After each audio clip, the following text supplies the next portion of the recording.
Welcome to Home Biz Tax Talk. My name is Lysandra Everett. I am the Home Biz Tax Lady, where I help home business owners win the tax game. Home Biz Tax Talk airs Monday through Friday, 9 o'clock-ish. And when you tune into my show, you're going to hear about topics that are important to the home business community. All right, so today we're going to talk about some shady tax preparers, y'all. All right. I saw this article in Forbes this morning, and I realized it was something that I don't think I have talked about yet this season. So I want to spend a little time really talking about how to avoid shady tax preparers. Okay, because really. And shady tax people have been around for a long time, you guys. It's just now the IRS they're beefing up their technology. They're beefing up their, how they talk, all these agencies talk to each other to help catch fraud. Because when people commit tax fraud, it damages the government, first of all, okay, because they're stealing money that doesn't belong to them. Okay. We're not talking about people that that rightfully should get tax refunds, or we're talking about people who were not entitled to tax refunds and are basically stealing your tax money. That is exactly how this is working out. Okay. So it damages communities. When you get caught on the back end, then you've got to pay back money that you were not entitled to begin with, plus penalties and interest. So it really, and then even for that tax professional, when you file a fraudulent return, then you damage your own reputation. Okay. But there are some people that just don't care. So we're going to talk about it today. All right. So what are some signs like that might give you pause to say, you know what? I don't think I want to do business with you. Okay. So number one, if you are refund shopping, that is the first way to get caught up with the wrong person. Because we see now, I want to explain the difference between advertisement so you really understand what you're getting. So when someone advertises that they're going to get you the largest refund legally possible, there is nothing wrong with that. Because if the largest refund legally possible for you is $100, then that's what it is, right? But then there are the people that say to you, oh, I can get you more money than so and so, or I can get you thousands of dollars back, and they haven't even looked at your tax situation. That's something that's shady, because see, then somebody is doing something illegal to get you this money back that you really don't have coming to you. See, we have to stop the entitlement mentality when it comes to tax refunds. Just because Joe got a tax refund doesn't mean that you are entitled to a tax refund. You don't know Joe's situation, and it might not be the same as yours. And so you don't, just because your neighbor got a large tax refund doesn't mean that you should get one as well. Okay. So there's a difference between, getting the largest refund legally possible and this been promising you to get you all this money back, and they don't know nothing about you. Okay. That's out. Run from those kinds of people. Number two is when you're getting your taxes done and you do have money coming back, if that tax professional says that they need to put that money in their bank account first before you get your money, I'm going to need for you to take your stuff and run for the nearest exit, because there is absolutely no reason why a tax professional needs to put your money into their bank account first. Now we're not talking about bank products where you have your tax preparation fees taken out of your refund. What happens is that money goes to a third party bank. They give the tax professional their portion of the money, and then they give you your portion of the money into your bank account. And none of that does your money go into that tax person's bank account. So you want to make sure that when you file your taxes, that your bank information is what's on the tax return, not the tax person's, okay? Because as soon as that money goes into that tax person's bank account, you can kiss that money goodbye, because 9 times out of 10, they have stolen your money. Okay. And I have seen it happen. I have one of my past clients, one of my current clients that's actually gone through that, a couple of clients. So make sure that it's your bank information on your tax return. Also, if you're getting your money back on a card, because, with when people do the refund advances, they can, they give you cards now. Okay. But what happens is sometimes I've heard stories where people have switched those cards up and they give you one card, but they actually put the money on another card and then they steal your money. It's crazy out there. Okay. So that's number 2. Number 3 is claiming false credits. Okay. And what do I mean by that? There's all kinds of tax credits that are out there. The main ones are the Earned Income Tax Credit, the American Opportunity Credit, and there's, you can find tax credits for a bunch of stuff. Okay. But what you have to be careful of is claiming credits that don't belong to you. I had one person who she didn't actually wind up working with me because I explained to her exactly why she got audited. But she claimed an energy credit because she bought a new refrigerator. And so when she got audited, the IRS said, no. We need that money back, please, and thank you. So you can't do that. You just can't go claim a credit just because you feel like you should be able to. Absolutely not. Claiming false credits is a good way to get yourself in a lot of trouble. Like I said, you will have to pay that money back plus a penalty and the interest that goes back to from the date that you got the money. Okay. And on up until you pay it back. Okay, penalties and interest at the IRS do not play. They compound, and that is not sexy. All right.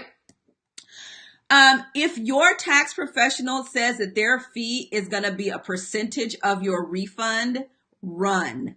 Okay, because see, that so opens the door for fraud, right? Because if they say, well, my fee is going to be, 10% of your refund, well, then they're kind of encouraged to make sure that you get a huge refund so that they can get a lot of money. Because like I said, if your refund is $100, then they only get $10. That's not cute, right? So absolutely not. And so then what happens is they start to beef up that refund so they can get a couple $100. But at the end of the day, you are responsible, the taxpayer, you are responsible for what goes into your return. And so while you might be thinking, oh, this person is doing a great job, in a couple years, you're going to get a letter that says, excuse me, based on what we have, this is not accurate and you need to give us our money hunty. So you want to make sure that your tax professional, now there are some places, okay, let me say this. There are some places that, charge based on the amount of forms or whatever that you have. That is perfectly legal. There are places that offer a flat fee. That's perfectly legal as well. But when you're talking about a percentage of your refund. So they are encouraged to, have you get this $8,000 refund so they can get $800 for their tax prep fee. Run in the opposite direction. That just ain't how that works. And then the last one is that they don't give you your entire return. Now, I have a client who last year got all kinds of money back. But then when I looked at her return, I was like, okay, where's this part of your return? Okay, well, they didn't give me that part. So see, you have to know what is in your tax return. This is why I tell you, you don't just, like with my clients, like you need to know what's in this return. So in the event that you don't work with me, I'm okay with that, but at least you know what should be there. And so if you don't get all of your fees and schedules, schedules and forms and whatnot, if you don't get that, then you don't know what's in these numbers on your tax return. See, the one thing about tax reform is that a lot fewer people are going to be itemizing, and people are really starting to see how this math did not work out. But the one thing with this tax reform is that a lot fewer people will be itemizing. So there will be a lot of people whose, tax return is going to be a little bit thinner than it was in previous years. Okay. But you have to make sure that you have all of these things. So you know where the numbers come from and how they wind up on your return. It is not okay to just sign stuff and just blindly sign it, because it says, this statement says that when you sign under penalties of perjury. I declare that I have examined this return and accompanying schedules and statements, and to the best of my knowledge and belief, They are true, correct, and complete. When you sign your tax return, that is what you're saying. So if you don't know where the numbers come from on your tax return, you don't sign it. And I know when you go to, it's tax season. Yep, I get it. It's busy. But if you've got a question on your tax return, you don't sign it until you are satisfied with the answer. Okay? Like seriously, because this is your tax life. And so in this article, you guys, and I also put a link in this description that shows where you can go and see all of the tax people that have been put out of business because they doing shady stuff. But this article gave a list of folks. So let's see. It's February, right? So on January 4th, a federal court in Indiana permanently enjoined this tax service from preparing tax returns for other people. They had a wide range of scams, falsifying reported income or losses wrongfully to increase the earned income tax credit. I told y'all, fabricating education expenses to obtain the American Opportunity Credit.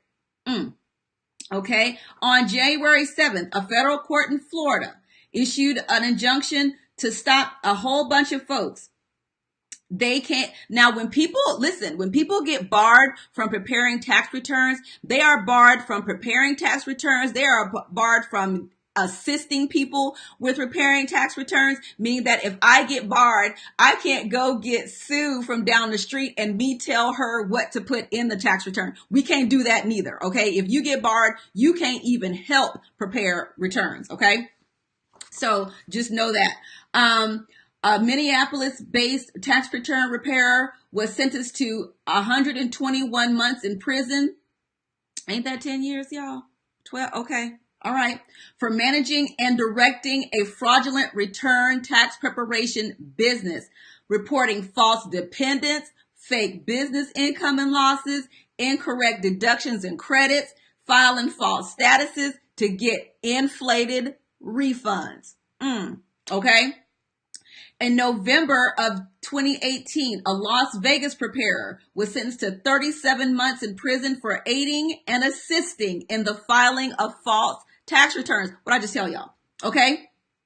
Bogus charitable contributions, inappropriate unreimbursed employee expenses such as business meals and transportation expenses. Now, for 2018, okay, the unreimbursed employee expenses are gone.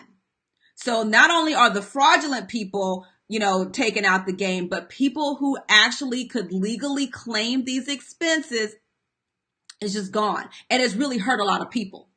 On September, you guys, September 2018, a resident of Winston-Salem, North Carolina, who was also a licensed attorney in Georgia, I can't even, sentenced to 13 months in prison for aiding and assisting in preparing fraudulent tax returns. Okay. So this type of stuff happens every day. And people really believe that they won't get caught. And there may be a lot of people that don't get caught. Oh, but when you keep campaigning and you get elected to get audited, then we're going to cry the blues. So what do I tell you? Prepare your return as if you knew you were going to get audited tomorrow. If you do that, then you will be just fine. Don't go refund shopping. Just because someone can promise you a large refund doesn't mean everything is on the up and up. Because when you get caught, 9 times out of 10, you don't have the money to pay it back. Because we know the tax season ballers, right? Y'all see all the videos and memes that are coming out, that are coming out right now, with people who tax season balling today and then 2 weeks, the money is gone. Okay. And then you get caught, especially if you get money that wasn't yours, and then you get caught.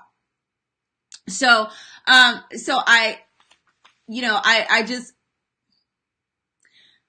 when I have people, let me say this and then I'm a hush.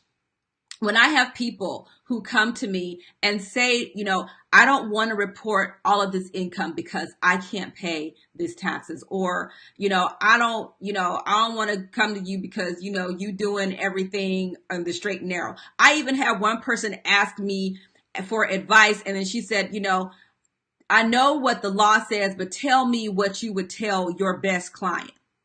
And I'm sitting here like, first of all, you ain't my client, number one. But number two, what I would tell my client and what's the law is the very same thing. And I have lost clients because I abide by the law. Because I told y'all, orange is not the new black for Lysandra. I work too hard to get to where I am to mess up my life because you want a couple of extra $100 or $1,000. Ain't worth it. And for my tax professionals, listen, it is not worth it. I don't care. Let the people that want you to do shady stuff, let them walk. Let somebody else get in trouble with that mess, not you. Okay, so yeah, shady tax preparers have been around forever, but I'm telling you, the technology is catching up. The other thing that you need to understand is that there is no statute of limitations on fraud. So if they go back to 2000 and find out that you did something fraudulent, oh baby, you're going to pay. From 2000 up until, there's no statute of limitations on fraud. Okay? So thank you guys so much for tuning in to Home Biz Tax Talk. I hope you gave something to chew on, right? But again, we air Monday through Friday, 9 o'clock-ish, and you can come right here to get your questions answered about your home business taxes. All right, have a great day, and I will see y'all next time. Bye.